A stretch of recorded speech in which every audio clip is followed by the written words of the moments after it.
இங்கே நான் இந்த விழாவுக்கு வந்திருக்கவே முடியாது. எனக்கு நான் பேக்ரவுண்ட் மியூசிக் இப்போ பண்ணிகிட்டு இருக்கேன். இன்னைக்கு ஃபினிஷ் பண்ணி அந்த படத்தை கொடுத்து அனுப்பணும். மியூசிக் கொடுத்துட்டு இங்கே வந்திருக்கேன். மறுபடி போய் மியூசிக் கொடுத்துட்டு அந்த படத்தை முடிச்சு கையில் ப்ரொடியூசர் கையில் கொடுத்துட்டு வரணும். அது சார் மாதிரி ஆட்களுக்கு ரொம்ப நல்லா தெரியும்.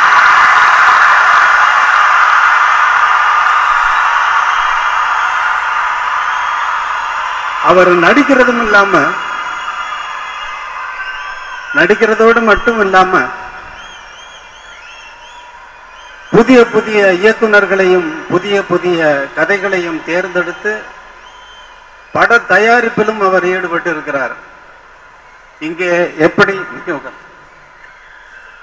சாய்ராம் நிறுவனங்கள் மாணவர்களை தேடி பிடித்து, நன்றாக படிக்கக்கூடிய மாணவர்களை தேடி பிடித்து அவர்களுக்கு இலவச கல்வி வழங்குகின்றதோ, ஒன்றுமே இல்லாமல் வந்த லியோ முத்து அவர்கள், ஒன்றுமே இல்லாமல் வந்த விஜய் சேதுபதி அவர்கள், ஒன்றுமே இல்லாமல் வந்த இசைஞானி இளையராஜா அவர்கள்,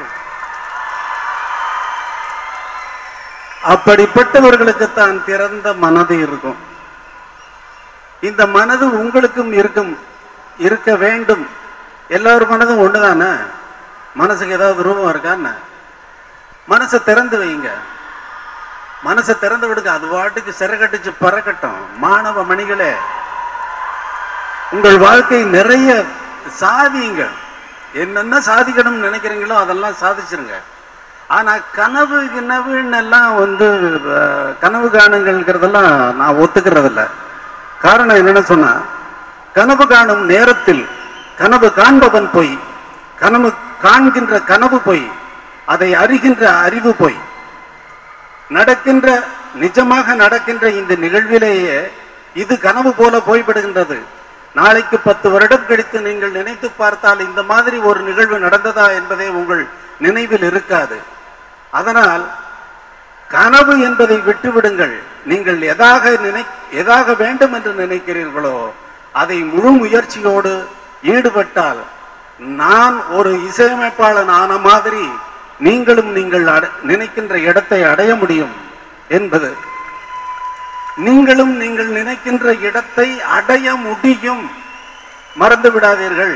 அந்த முனைப்போடு, அதே உணர்வோடு, அல்லும் பகலும் இடைவிடாது அதே உணர்வோடு நீங்கள் என்றும் இருந்து நீண்ட ஆயுள், நிறை செல்வம், ஓங்கு புகழ், மெஞ்ஞானம் பெற்று நீடூழி வாழ மாணவ மணிகளே, உங்கள் அனைவரையும் வாழ்த்தி உங்களிடமிருந்து விடைபெறுகிறேன். நன்றி, வணக்கம்.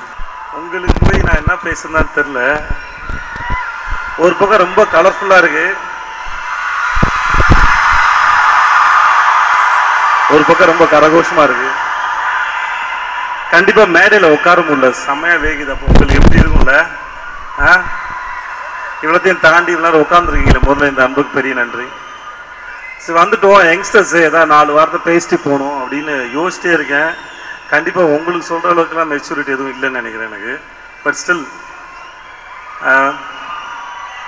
லைஃப் பற்றி எனக்கு என்ன தோணுது, என் லைஃப்பில் நான் என்ன பார்த்தேன், அதை உங்கள்கிட்ட ஷேர் பண்ணிக்கிறது பெட்டர்னு எனக்கு தோணுது. இந்த வயசில் நானும் இருக்கும்போது காலேஜ் நான் பிகாம் படிச்சிருக்கேன்.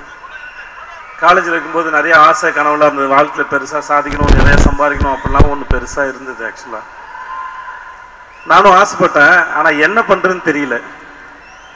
ஸோ லைஃப்பில் என்ன பண்ணுறது, அதை எப்படி பண்ணுறது, எங்கேருந்து தொடங்குறது, இதுதான் முதல் குழப்பமே. இதையெல்லாம் விட மீறி நம்ம கூட இருக்க எவனா ஒருத்தர் திடீர்னு செட்டில் ஆகிடுவான். அவனுமா நம்ம செட்டில் ஆகணும், இல்லை சீக்கிரமாக செட்டில் ஆகணும் ஒரு எண்ணம் இருக்கும். இது ரெண்டுமே என்னை பொறுத்த வரைக்கும் இந்த ஸ்டேஜில் அவசியம் இல்லாத நினைக்கிறேன்.